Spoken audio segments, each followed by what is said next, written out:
Hello and welcome to week 2 of our knit class.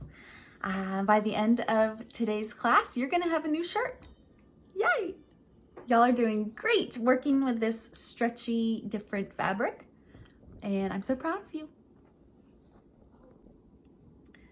When we sew with knits, there's a couple things to talk about before we get to our machine.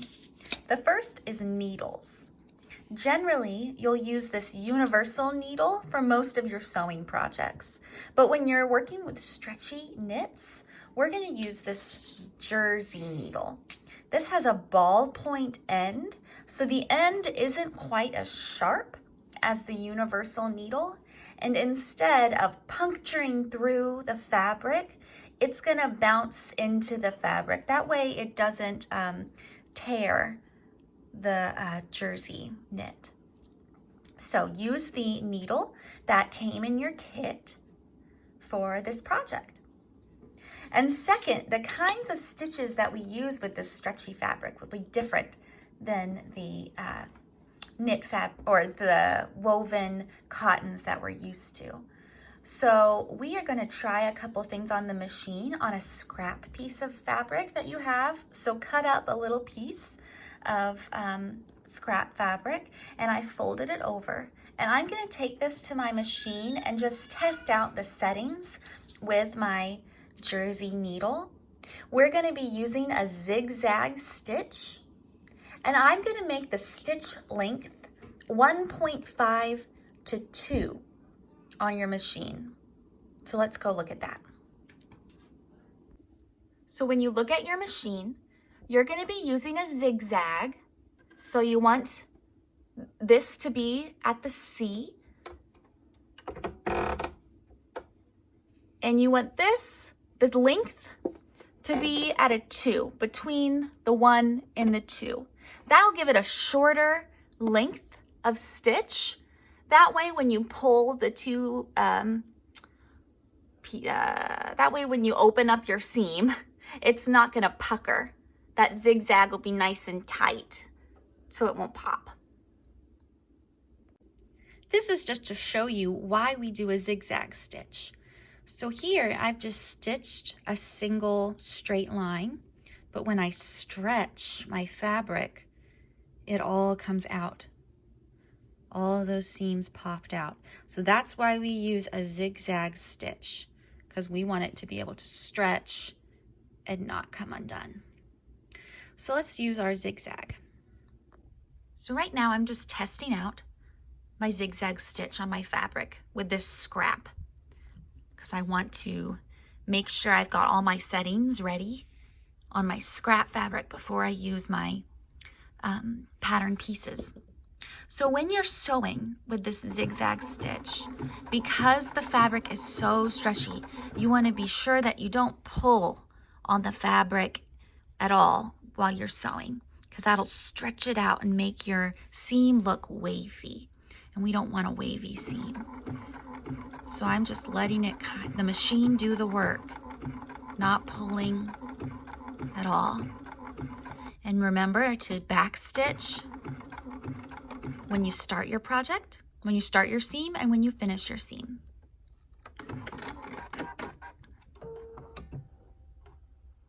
So here you see I still have a little bit of wave even when I wasn't pulling it, and that might just happen. But you see when I pull on the stitch, unlike this straight stitch when it all popped out, now, sorry, I'm trying to balance the camera, the stitches stay intact when you use the zigzag, when you stretch it.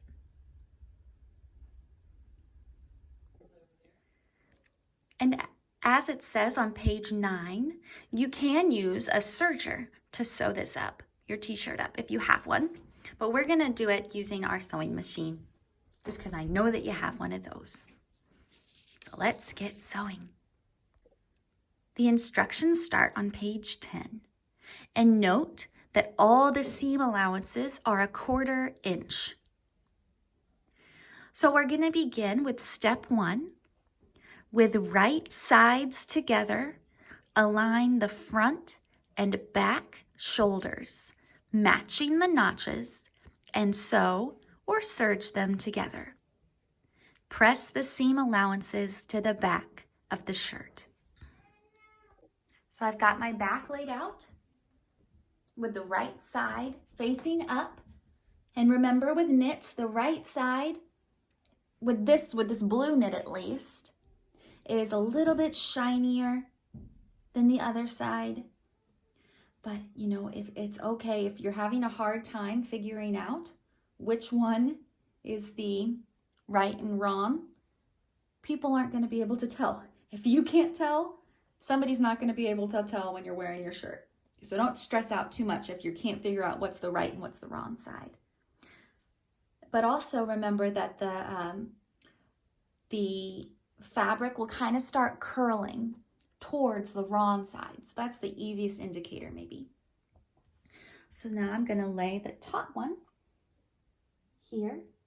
And I'm going to match these notches. You see that little cut I made? I'm going to match that with that side. Like that. And then I'm going to do the same on this side. Great. And we want it to be flat, not pulled. And now I'm going to pin because we're going to do a zigzag seam here and here.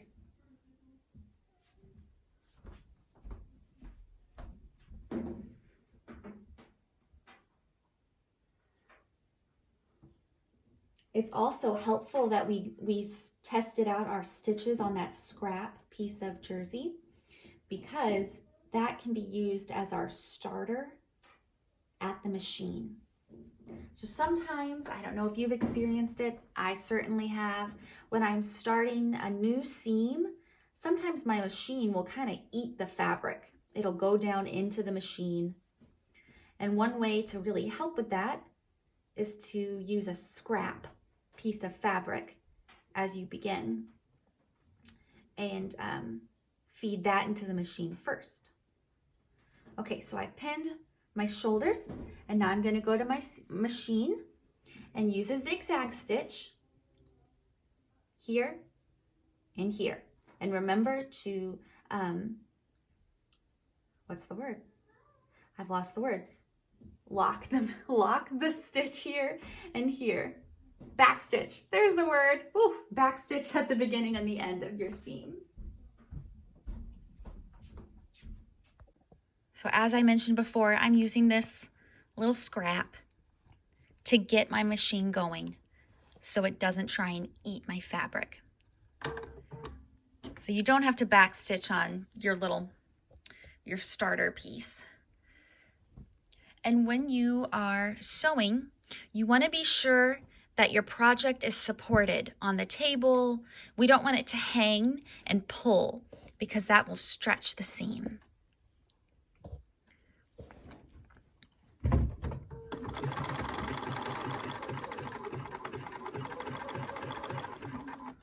So I'm using my edge of my presser foot as my guide for my 1/4 inch seam. And I'll lift my presser foot and just feed my piece right in there. That way, it'll be just a seamless. It doesn't eat my fabric. Awesome. So I'm going to backstitch. Great. Remove your pins as you go, because if your needle hits one of those pins, it's likely to break. And just keep zigzag stitching. And I'll just say, if your seam is wavy, don't worry. Mine's wavy too. This fabric is really thin that we're using, so it's really hard to get it nice and smooth as you're as you're sewing. If you use a little thicker jersey knit, like some t-shirts aren't quite as thin, you know, they're still stretchy, but they're thicker. That's an easier fabric to work with. So if you want another project with knit, that might be another good option that won't leave you with such wavy seams. One more thing, but if you do have that wavy seam, try pressing it with your iron to try and flatten it out a little bit, and the iron will help. So I've got my back and front pieces sewn together. This is that seam we just did, and we've done another one on the other side. And with the right side facing up, so the yucky part of the seam is on the other side, and this is the right side up. We're gonna place our arm like this, matching up the notches. So I've got a notch here and a notch here, and then a notch, where's my notch on this guy? Might have been too small. Here's a notch, notch there, and the notch would have been like right here. So I'll match those like that.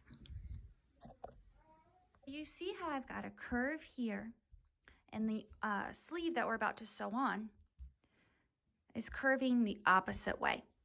And that's a great thing about knits, is that when you're gonna work with curves, you can ease them together. So matching your notches, that middle notch and these two side notches, you'll pin those first. Phoebe says hello. So I'm gonna match those two together. I'm gonna find my other notch. It's tiny. Match that with this one right here. And then match this notch over here.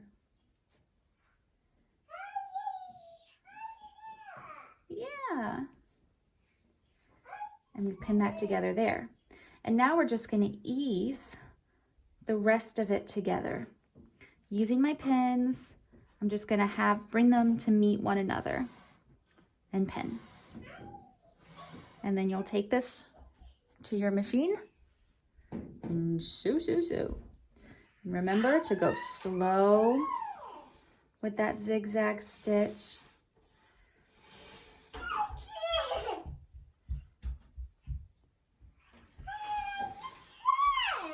Bringing these guys together like that, so they're nice and flat against one another. And I'll pin. And you'll do the same thing for the other sleeve. See, I already did that over here. So it will look like that. Now we're on step 3. And with right sides together, we're gonna align the front and the back, underarm and side, and stitch or serge them together at the body hem. And then we'll press the seam allowances towards the back of the shirt. So here's my head hole. And I'm gonna fold it together like this. It's starting to look like a shirt, y'all. You're doing so good. I'm telling you, if you can get through using this fabric, this is gonna be the comfiest shirt, because it's such a comfy fabric. It's a pain to sew, but it's gonna be really comfy.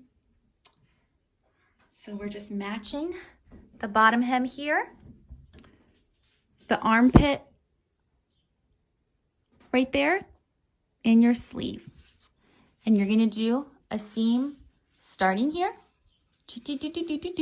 up here, over here, and then do it to the other side. That's right. All right. So we've sewn these two together, seam here along the edges and along under your armpits. And now we're moving on to step 4. So we're gonna sew the two ends of the neckband together with right sides together to create a circle. And then we'll press the seam allowance open, or to one side if you're using a serger. And now you're gonna fold this circle you've made where the raw edges meet to make a binding. Like that.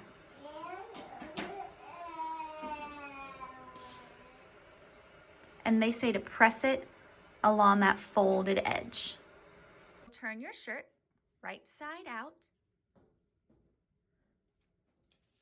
And step 6 says to align the binding evenly around the neck, the right side of the neck edge, and then stitch along that seam line, stretching the binding to fit the neck edge as you go. And they say, tip, this will be most easily and evenly accomplished by quartering both the neck edge and neckband. Mark the center front and center back of each edge with a pin and fold so that the 2 pins meet and mark the halfway points between center front and center back. So I think what they're saying is take this piece and you're going to half it like that and put pins where you've halved it there.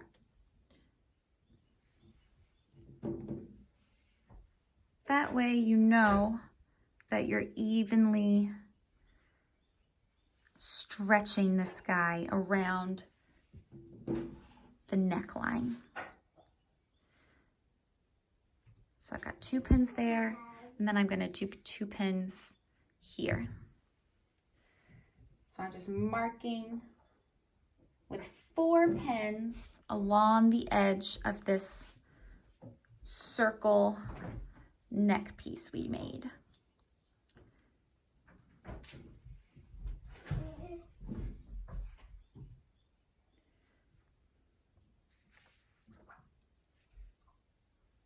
So I'm going to put this seam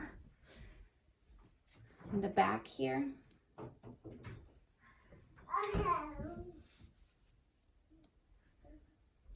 So I'm going to do this, right sides together here. Here's my other quarter, so that's going to stretch, stretch, stretch to fit here.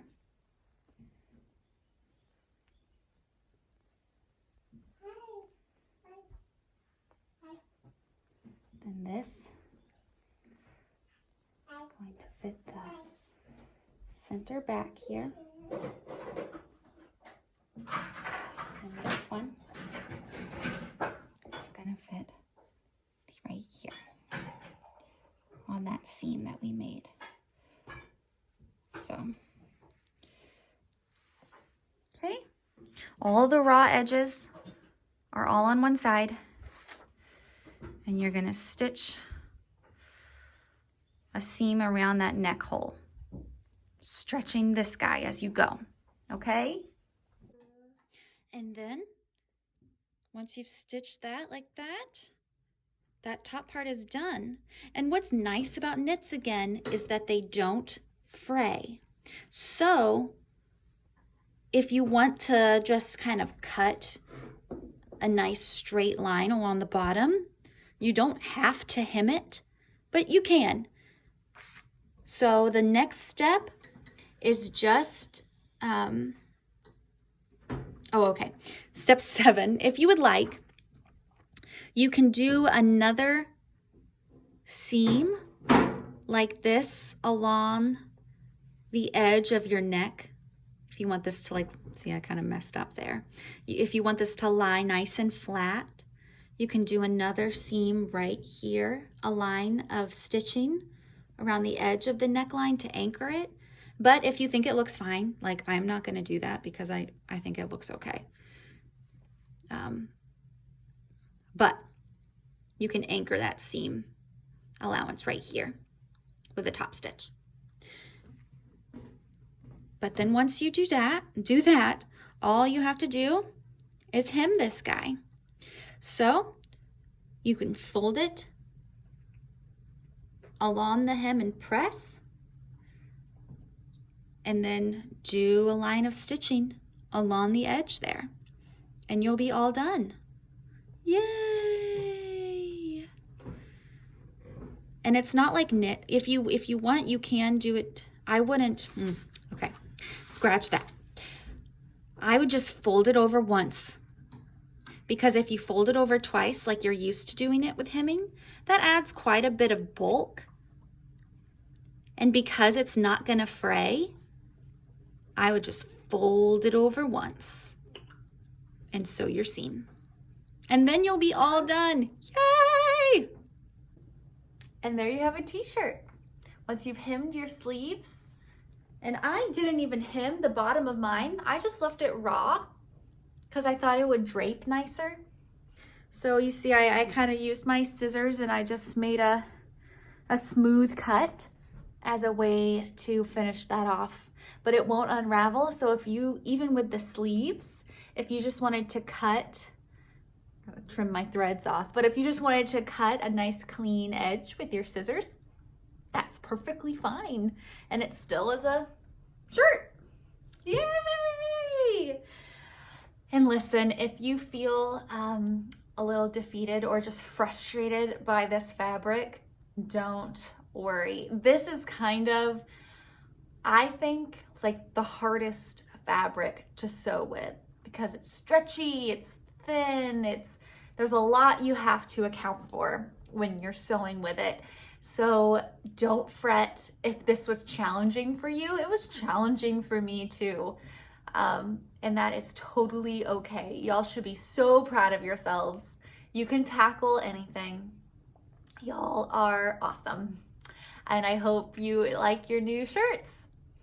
Yay! And even if you don't like your new shirt, it's super comfy. You can sleep in it.